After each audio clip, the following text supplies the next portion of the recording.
Snowy day here in Canada, Calgary, Alberta. First day of snow. We're going 2,000 kilometers north of here. Where the Arctic woolly worms live. What's going on? Hi guys, how's it going? Back again. Going to see Alex up in Yellowknife. Back to our homeland. On the road again. We just can't wait to get on the road again. Big things in Yellowknife. Big family, big turkeys, big planes, big things. Lots of singing. Big things dancing, coming. Crazy kids. Crazy kids, maybe a throat singing competition. Here's some more of our dad's adventures with you. Yeah, he's at home right now. He's going to be meeting us there. I don't know if he's going to be picking us up at the airport or what, but we'll see. And as the Canadian boys say, give her, bud. Give her, bud! Even Calgary, at the airport. Thanksgiving in Yellowknife. Hey, hey, hey. Ice road trucking. Hey, hey. Alex Debogorski, the original ice road trucker. Well, Andrew, what are you most excited about going home for Thanksgiving? I hope those ladies made some pierogies, but they probably didn't.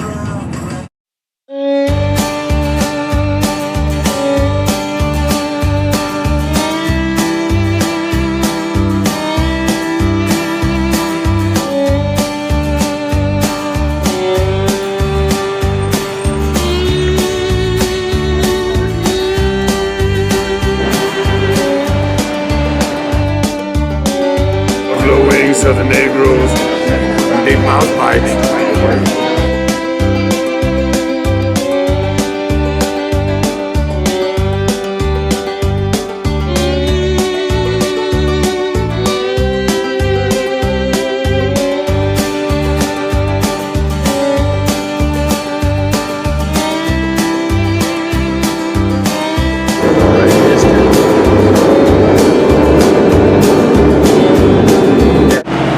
You see the northern lights? I don't know, I see nothing. I see a couple of shit streaks up there. They're like, look at it! Look, there's nothing up there. No, it's just a little...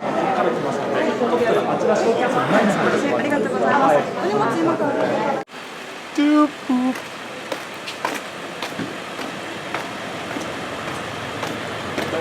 Who's this guy? Oh, he doesn't want to be filmed right now. Yeah, right, whatever.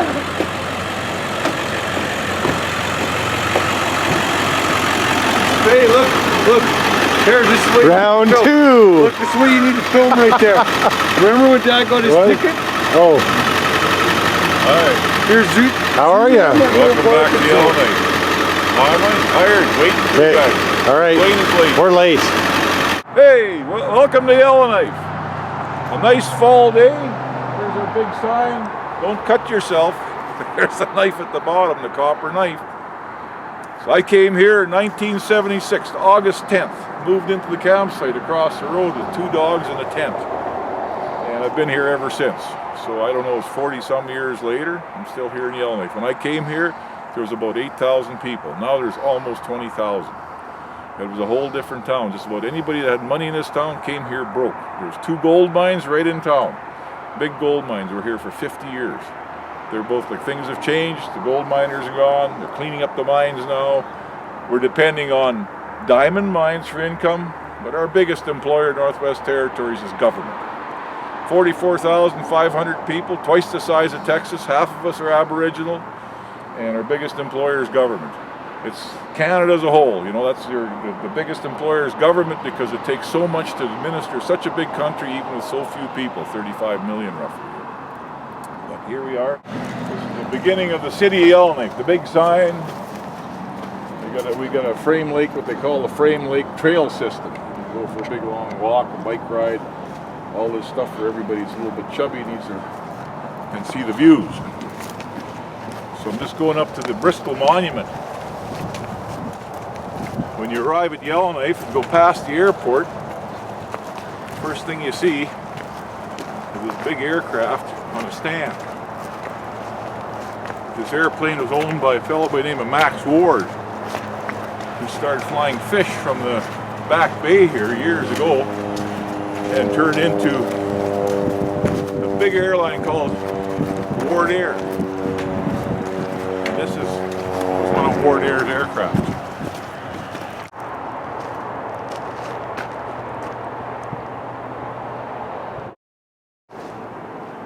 I played a big part in making this plane look as good as it does even to this day.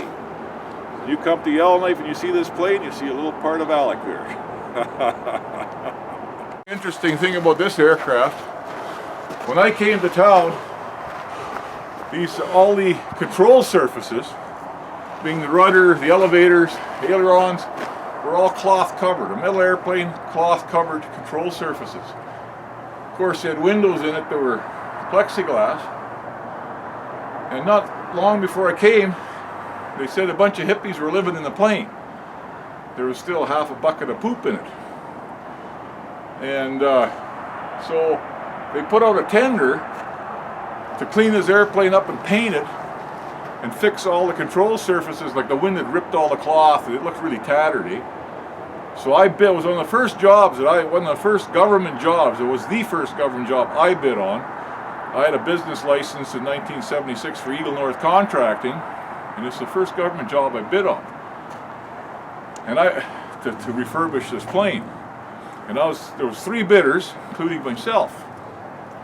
I tend to have a lot of trouble with politicians, the political infrastructure in Yellowknife territory, because, and I think it started with that. So I was the low bidder, but the guy that was the second highest bidder, or second lowest bidder, they're going to give him the contract. And he was an alderman of the city. Like it was conflict of interest all the way around, but I was only 22 years old. And I went in and I raised heck, and I said, look, that's conflict of interest. I'm going to make you guys look foolish. They said, do you have a business license? I said, well, go look in your drawer. You're going to ask me? I mean, you're the government. Go check and see if I got a business license. Of course, I had a business license. I'd done everything legal. So they gave me the job. Of course, I bid quite a bit too low, so I lost my pants on it. But I put all aluminum in the windows. I had to take all the control surfaces down. I took them to Knutson sheet metal. I had them sheeted with galvanized metal, and then I had to paint them and put them back up. And then we had to close all the hatches and the doors so people couldn't break into it and live in it. And then I painted the whole plane. I don't like heights. Looking at it now, it doesn't look that high, but it's still fairly high. And so I give out a contract to a painter to paint it for me, and the guy took my money and took off. So then I had to go and climb up on the ladder and do the painting, a good chunk of the painting myself. But I got it done. I got paid for it, even though I didn't make any money on it. So it's always the kids, when they were little, used to call it Dad's plane because I painted the plane. Now since then, they've refurbished again, but the original refurbishment, like all these control surfaces that are all metal now and the aluminum windows, I put it in. So that's kind of neat. You know, it's sort of an icon of Yellowknife, and I played a big part in it, making it look as good as it does.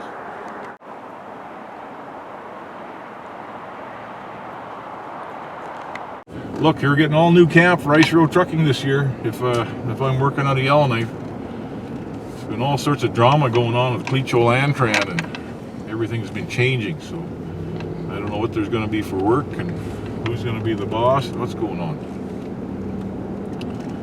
See, this is the first job I had in Yellowknife. I came for this company in 1976, Robinson Enterprises, and I was brought here by a guy, through his daughter, Mike Murphy, knew Dick Robinson, and Mike Murphy was a helicopter mechanic for Aero Arctic. Mike Murphy died in his 80s or 90s. Aero Arctic, the guys that owned it, died. Like, this is how time goes. You wouldn't even know that there had been a helicopter company here. Robinson Trucking's still here, but they sold out. They have different owners, you know, just over a short period of time, 40 years, and everything has changed. You know, the people are gone, the people have passed on, their kids are doing this, and the money's gone somewhere else. And time moves fast, and everything changes quick. Tempus fugit, time flies. That's Latin. You've got three flags up there. Of course, the Canadian flag, and then you got the flag for the city of Yellowknife, and then you have the flag for the Northwest Territories. And of course, all the pictures on the territories and the Yellowknife flags, they all mean something. Like there's those little yellow things up there on the territories flags means gold, and then they got the white fox on there, and then they got the green for the forests. And if you look at the city of Yellowknife, they got the head frame because we used to have gold mines, but they got rid of the gold, and the gold mines closed, and now the people I don't think want gold mines. They want something like just getting people to come smell the flowers, and that'll pay for everything. They don't want holes in the ground or smoke in the air. We got to keep things calm, and we're gonna all sit around and meditate on that short life we've got.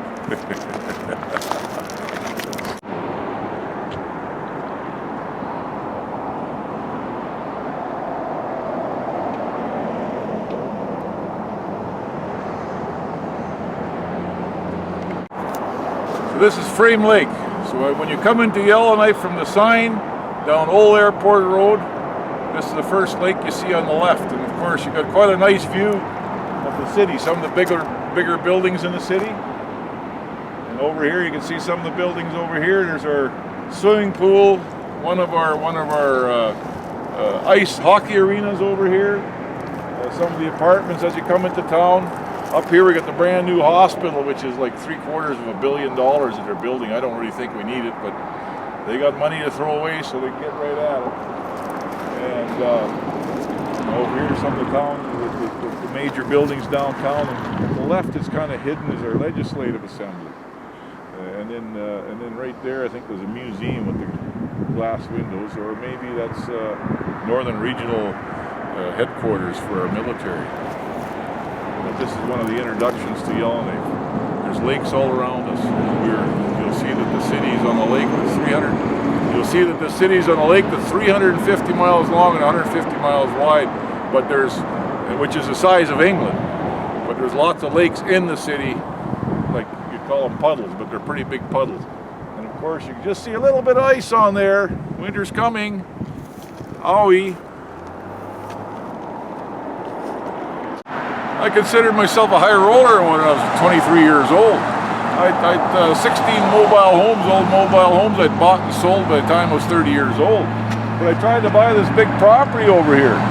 And the funny thing about it is the co-op store, which is owned by the people, my wife and I, Debogorski, are number like 221 or 227.